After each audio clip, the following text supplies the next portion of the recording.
Good evening, everyone. This is Project Cobra, Alabama State's first ever business podcast. And today I am Jaylen Richard, and I have with me. Hey, what's up, everybody? My name is Aaron Peoples. And today we're going to talk to you guys about social capital and why social capital is so important once it comes to financial capital. So the thing I understand that I realize, Aaron, is when it comes to social capital, in order to have a good financial capital, you have to have a good social capital. What do I mean by that? Because social capital goes with bonding, bridging, and linking. And you got to be able to have your different resources for different relationships with other human beings to create different networks in today's society. When you have a good social capital, you always have a good financial capital because each person that you work with, no matter how much money you have, each person that you work with can also bring you more money, or each person that you work with can help you continue to have the same amount of money, to have not only the financial freedom, but the financial confidence. And what I say about that for financial confidence is, what financial confidence means besides financial freedom, financial confidence means you have multiple incomes of different assets. So if you lose one income, you still have the others' incomes to keep making you money. A lot of people try to rely on financial freedom, and eventually freedom will always be taken away. But confidence, when you have multiple incomes, that financial confidence is there to stay because you have 4 different types of incomes. You lose one, you still have 3, and you can increase the value of the other 3. And the way you still do that is because you're networking with other people.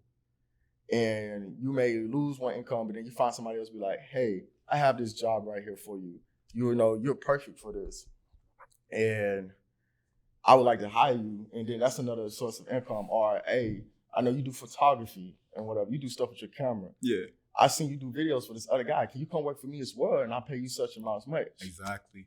And see, another thing that I don't understand is, right, for young entrepreneurs, right, they get the perspective of that it creates this. So when doing financial capital, what young entrepreneurs don't understand is that there's several different types of financial capital within that itself, such as, you know, the debt proportion of it. Such as example, a young man, you know, can come with me right now and say, hey, I want to start a business and put so much money into it. But he doesn't realize that's one portion of financial capital right there and alone, which is the debt that you accumulate over the time of buying the goods and services needed for that one specific thing. And then, you know, boom, you have your equity. It's a lot of different things that you have to take into consideration when talking about financial as well as your social capital, because your social capital alone in the long term and your longevity of being on this earth is what benefits you the most, but people don't understand the full gist of social capital.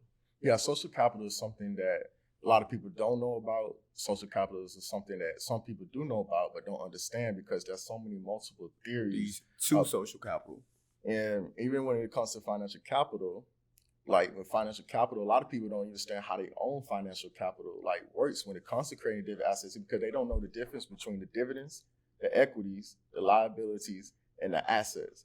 And a lot of people don't realize certain things that they put into their lifestyle, basically. Like, for example, social media can be used as a thing for increasing social capital because social media is not just a lifestyle tool. A lot of people nowadays use social media as a lifestyle tool instead of a social network tool that you can also use as well. People come into people's DMs. They'll message each other on Facebook. They'll tweet to each other on Twitter, but don't realize you can use that as a way to, like a lot of people use it as a way to market their business on that. Some people just get on social media just to market their business or to market themselves or to just market anything that they're doing to let people know, hey, this is what I'm doing. This is what I offer. You have a lot of people, like I said, who do photography, who do music, who do singing, who do producing, and they use social media as their social capital to bring them in closer relationships with customers and everything, to increase their financial capital, increase their multiple assets, incomes.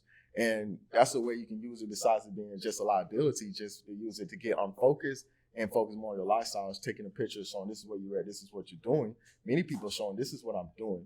This is what I'm using in a way to make money. This is the method I'm going by to increase my social capital. Exactly, man, exactly. Because see, for example, I have a great friend of mine named Bernard Williams. He's a Royal Escort here at Alabama State University. Mm-hmm. He escorts me senior. For example, Bernard has amazing business platform that he's creating, such as with his dog. He's a dog breeder. He said growing up, exactly, man. He said growing up, he enjoyed dogs, and he felt like now that was his passion to do so and create a business doing that. And now, man, he's created for himself using his social platforms, using TikTok, using Instagram, Snapchat, Facebook, being a great amplitude now, being that Facebook has its own business platform page as well as marketplace. And man, I commend him on that, because man, like if I could just bring him in and literally describe to you the mountains he's moved and created by doing so, hey man, it's amazing. I can't lie. I think there's actually an app towards that too. It's not specific dog breeding. It's like a Tinder for animals, basically. Like It is. And since you say he's doing a dog breeding, like people don't realize that is always something that's going to be needed. That's an income that never will go away. Will always need to really like breed their dogs and sell puppies and everything, especially like with different races and different groups. Everybody loves dogs. They love dogs. They love cats. They love like different type of animals. Exactly. So. And definitely, because see, that like you said before, it's something that's always going to be a need. And what people don't realize is, when you're going into that animal, industry, as well as, dog breeding specifically, you got to think about, you got to think about the supply and demand of it. It's the economics of it, really. Because exactly. See, what's funny about it is, like, hey, we sit there, and we become puzzled. And, we try to break down, like, oh my God, like how could he or she, pay so much for that animal? But what you don't realize is it's the emotional standpoint and the emotional supply that gives that person. It's the emotional demand of the business aspect of it that person is receiving by having that dog, by having, by having that animal specifically in their household. It doesn't become an animal anymore. It becomes a member of the household. Exactly. The best slogan that go to that business: a dog is a man's best friend. Exactly. And that's what people don't realize, the lack of emotion lack of emotional trust that dog provides for that owner. And that's what people don't realize. And that's why I say I commend my brother again for sure. Because I will say, like, not only has he created a platform for himself that is stable, but he's created a movement to where now he can interact with other dog breeders. He said that now, boom, him being from Mobile, Alabama, it was hard for him to, transition up here to Montgomery due to him being a transfer student from Miles. But by doing so, it transformed him into a better man, because boom, now he's made other networks. He's benefited from it, because now his dogs that he already has, they can also dog breed with other dog breeders. And now he said, like, he's looking into get into other breeds, poodles, Cocker Spaniels. It's a lot of different stuff. Like Dobermans, yeah. And man, I'm telling you, Cane Corsos, Huskies. Exactly, man. And I commend him again on that for sure. Like, to add more to the dog thing, like, it's people that will pay you to ask, can they pet your dog now? Yeah, can they babysit your dog? Or you can pay them to babysit your dog and stuff like that. Like, people don't realize when it comes to animals, there's so many different ways you can just make money just from a dog, per se. Especially if you have your dog well trained and everything. Like, people love animals, and even with just the dog breeding, like, it's a lot of people not understanding, like, a lot of businesses where some people don't want to do electrical engineering.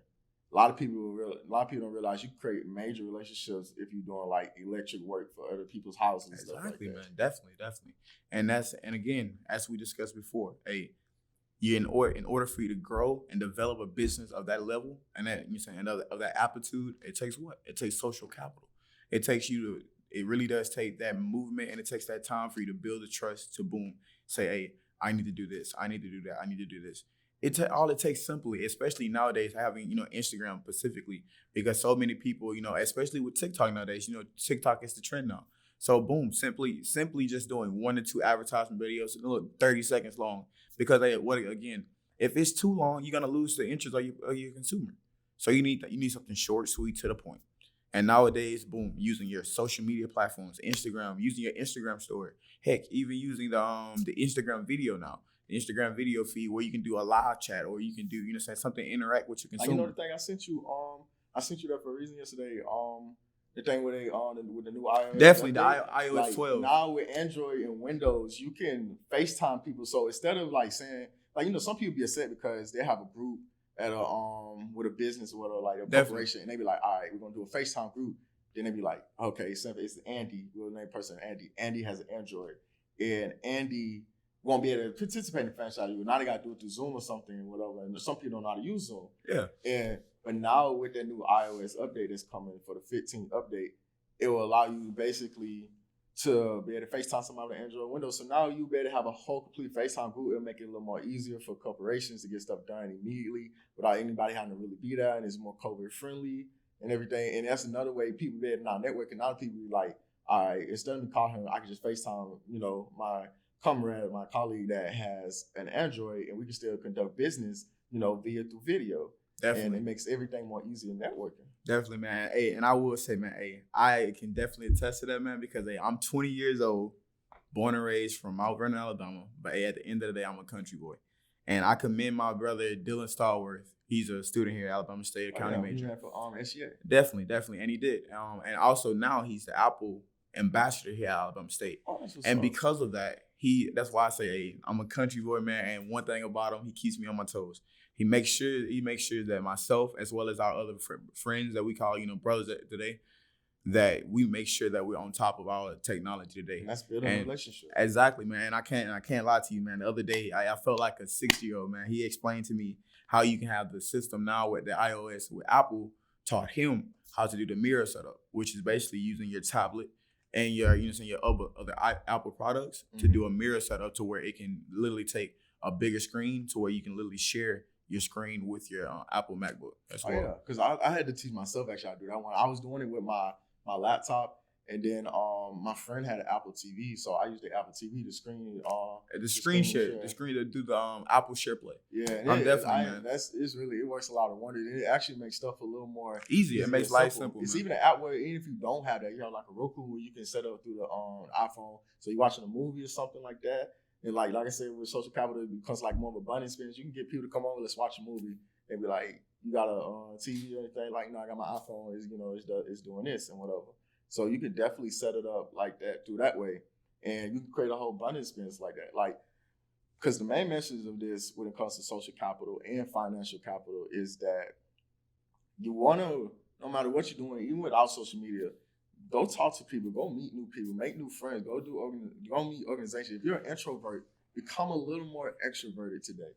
When you watch this video, become a little more extroverted, because you need to go out there and put your name out there somewhere. Even if it's sometimes bad publicity or good publicity, get your name out there. Because no matter what, you may think people don't know you. You could be just walking, and people are always examining you. Like, an example, going into my junior year back in summer 2019, this one dude came up to me. He was from Mobile. Yeah. And he went to Blount High School. He told me he decided to change how he was moving because he seen how I was moving. I was wearing my suits. I was, carrying myself real well. I was in the library. I always doing my work. And he was like, man, he's from Mobile. I'm from Mobile. He's like, I can do what he's doing and stuff like that. And I was like, man, look, like when I heard him say that, I was like, I really became an inspiration to him. That actually pushed me to go harder, because I didn't think I was like motivating anybody, not even myself at that point. But I was just like, I'm gonna keep pushing myself to the point I can do better. But just by you moving and like making yourself known and doing what you have to do and moving forward in the right way, you're creating networks without even realizing you're creating networks, because people are always gonna be watching you. People are always gonna want to get to know you. So don't be shy to talk to somebody. Like, I had got to obtain for this business for my other podcast, because the owner came in out. This owner makes over $10 million every year. People be scared when he comes in out to just go talk to him, even if they're an employee that works in out. And I said, I'm not going to be shy here. He knows a lot more than I do. Exactly. And he's making money. So why not me go? Why not? Why would I not go ask a question and like get some insight and intel on what I need to do to be better? Every time I go somewhere, if I go to a real estate place, I'll go to the real estate agent and ask them, what can I do? How can I get my license? How can I do this? If I'm talking to just a bartender, because bartenders, like, people love to drink, so get a license. Like, what I need to do is like you creating relationships by talking to them, and they'll give you intel on what you need to do. And that's just creating a whole nother social capital, because not only are you networking with them, but you're also learning other different ideas of income you can bring to yourself. So talking to other people, figuring out what they know, because you don't know everything. Like me and you right now, it's stuff you know that I don't know. It's stuff I know that you don't know. And so we always can pick each other's brains and give each other new insights and always build with each other. And that creates a whole nother level of social capital that helps us increase our financial capital. And it's just that. Definitely, man, for sure. And I'm going to piggyback off of that for sure, because, for example, myself, I had the blessing to do my own business, right? Going on 2 years doing it. My business is called Little Town Home Improvement. So what I do is I take a small, rundown home, and I improve it. I make it into the best it can be. I'm definitely a testament, and I stand on, you can definitely make any house into a home for sure. And by doing so, all I have to say is this: listen, today is your day. If you're an entrepreneur out there, if you're a man or woman who feels, even if you're 15, 16, even if you're in high school, middle school, I don't care. If you feel like you have a job or you feel like you have something that you think you can bring to the table and you think you can build it into an empire, you do it today. You start. The reason for that being, hey, you have to be like Nike. I laugh at it all the time because my buddies, they joked about it for a while, but you have to just do it. You do. In order for you to grow and develop, you have to just go with it. In order for you to do that, you have to take that leap. You have to take that leap of faith. Every entrepreneur, they have failed at something once a time in their life. But the reason for them being so successful at learning, at doing so, is because they had to learn from it. In order for you to learn from it, you have to just do it. It takes trial and error. It does. It really does. And for example, I reference him again, my good buddy of mine, Bernard Williams, again. He has his own dog breeding business, and he will tell you personally, listen, hey, I went through high hell and high water, but hey, I made it, and it's going smoothly now. And I'm still learning. Every day I make a mistake. Every day I make a mistake, learning different dog breeds, different ways, different ways to feed, different ways to breed. But every day I make a mistake, but I have to learn from it. Sometimes, I get to the point, Aaron, where I fail, I laugh about it, and I continue to go. Because by doing so, that teaches you to learn from it, but also move accordingly. And that gives you more experience. The experiences you do and you earn in this world will make you a better person every day. Honestly, that was so good. I don't think I got nothing else better to come behind on that one. So, honestly, that'll really be the end of Project Cova, Alabama State's first ever university podcast. And we have enjoyed talking to you guys. We hope you guys tune in for the next episode. And we're out. Thank you.